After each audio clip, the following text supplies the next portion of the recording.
पापा आज आप लालाजी महाराज के बारे में कुछ बताइए। नमस्ते मालिक। मैं लालाजी महाराज के बारे में बताने जा रहा हूँ। लालाजी महाराज और दो भाई थे।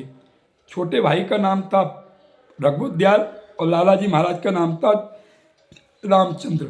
लेकिन बचपन में लालाजी महाराज को पुत्तू बोलते थे, उनके छोटे भाई को नन्ही बोलते थे। और जब ये पैदा हुए थे लालाजी महाराज 1873 बसंत पंचमी का दिन और फरवरी थी 2 फरवरी। तब ये इनके पिताजी बहुत बड़े जमींदार थे, तो वो इतना बहुत पैसे वाले थे, तो इतनी मिठाई बंटवाई थी शहर में कि शहर की सारी मिठाई खत्म हो गई थी। और जब ये बहुत सारी अच्छी व्यवस्था करी थी। जब छोटे बेटा पैदा हुए तो तब भी उन्होंने ऐसे ही मिठाई बंटवाई थी, खूब पैसा खर्च किया था। तो मैं एक छोटी सी कहानी सुनाने जा रहा हूँ इन दोनों भाइयों की। इन दोनों भाइयों में बहुत प्रेम रहता था। ये दोनों उस युग के महापुरुष थे। इतना प्रेम था कि बहुत बड़ी कहानी है, इसलिए मुझे छोटे रूप में सुनानी पड़ रही है। एक दिन इनके छोटे भाई नन्हे बोले, ये पुत्तू भैया कुछ खेल खेलते हैं। तो लालाजी महाराज बोले, नन्हे क्या खेलोगे? तो नन्हे ने कहा, लाला पुत्तू भैया तुम अपनी आंख बंद करो और मैं छुपता हूँ, तुम मुझे ढूंढना, लेकिन 100 गिनती करने तक के बाद में अपनी आंख खोलना। तो बोले ठीक है। लालाजी महाराज जो है आंख बंद करते रहे, 100 गिनती गिनते रहे। और चच्चा जी महाराज घूमते घामते, और उनको लगा घूम रहे हैं, घूमते घामते एक चारपाई के नीचे छुप गए जो लालाजी के महाराज आसपास में ही थी। और लालाजी महाराज ने पूरे घर में ढूंढते फिर रहे, नन्हे नन्हे करते करते काफ़ी देर हो गई, फिर वहीं आ गई। तो एकदम नन्हे निकले, पुत्तू भैया कह के एकदम डरा दिया। तो वो खुश हो गए, फिर बोले पुत्तू। पुत्तू जब बोले, नन्हे अब तू आंख बंद कर, मैं छुपूंगा। तो उन्होंने भी आंख बंद करी। कहानी उनके बचपन की है। तब क्या हुआ, नन्हे आंख बंद कर लिए, पुत्तू छिप गए, यानी लालाजी महाराज।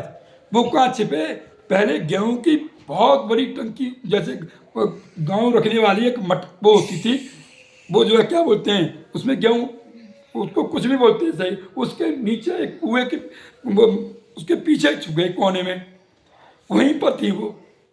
और नन्हे उन्हें पूरे घर में ढूंढते रहे, पुत्तू भैया पुत्तू भैया पुत्तू भैया पुत्तू भैया।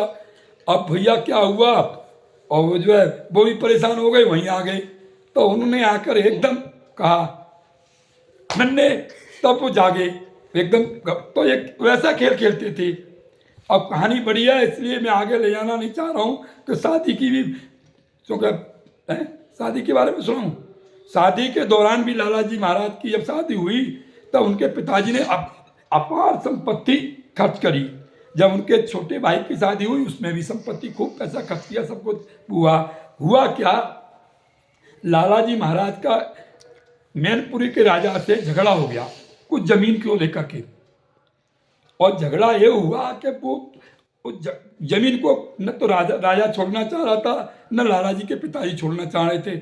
झगड़ा कोर्ट में पहुंच गया, और कोर्ट में ऐसा पहुंचा कि राजा जीत गया और लालाजी महाराज के पिताजी हार गए और इनकी कुर्की हो गई। ऐसी कुर्की हुई, इनके पास खाने तक को नहीं बचा। इसका एक गरीबी आ गई, इन पर जो था कपड़े लत्ते सब कुर्की में चले गए। कुर्की अजीब तरीका की होती थी। और लालाजी महाराज जैसे मतलब ये दोनों भाई कुर्की में आए, लालाजी महाराज और उनके दोनों भाई, दोनों पे ही मुसीबत आई। उसी दौरान लालाजी महाराज के पिताजी खत्म हो गए। जब पिताजी का अंतिम संस्कार करके आ रहे थे तो लालाजी महाराज को बड़ी मुश्किल थी, दोनों भाई मिलकर अंतिम संस्कार किए थे उनके पिताजी का। इन पर इतनी गरीबी थी, अंतिम संस्कार बड़ी मुश्किल से किए थे। तो वहीं पर कुछ लोगों ने कहा लालाजी महाराज से और उनके छोटे भाई से, दोनों से, देखो तुम दोनों भाइयों को तेरही तो करनी पड़ेगी। अब दोनों भाई चकरा गए, हमारे पास तो अपने घर चलाने के लिए पैसा नहीं है, अब हम तेरही कैसे करें? तो सारे रिश्तेदार, रीति रिवाज वाले सब उन पर दबाव डालने लगे कि भाई तुम पे तेरही तो करनी पड़ेगी, तेरही तो तुमको करनी पड़ेगी। और जबकि उनके घर अपने खुद के खर्चे चलाने के लिए वो थे, वो नहीं थी। तो दोनों के दोनों भाई एक कोने में आके रो रहे थे। तो एकाएक दिव्य पुरुष प्रकट हुए और बोले, हे मेरे महावीरों, क्यों रो रहे हो? तो उन्होंने ध्यान में थे, दोनों के दोनों भाई ऐसे महापुरुष थे उस युग के, और उन्होंने कहा, क्यों रो रहे हो? बोले, हमारे पास तो खुद के लाले नहीं है, हम कितने बड़े रईस थे और हम इतने बड़े वो हो गए, हम अपने पिता की तेरही तक नहीं कर पा रहे हैं, समाज हमारे बारे में क्या सोचेगा? दोनों के दोनों भाई कहने लगे, समाज हमारे बारे में क्या सोचेगा कि दोनों भाई अपने बाप की तेरही नहीं कर पा रहे हैं। तब वो दिव्य पुरुष ने बोला, हे मेरे महावीरों, तुम इस समाज को जो अमृत देने जा रहे हो, जब ये समाज तुम्हारे अमृत को पिएगा तब तुम्हारी उस इल्लत जिल्लत किल्लत की कुर्बानी को याद करेगा। कहानी यही है, आगे की नहीं सुना पा रहा हूँ कि मेरा गला बैठ गया है।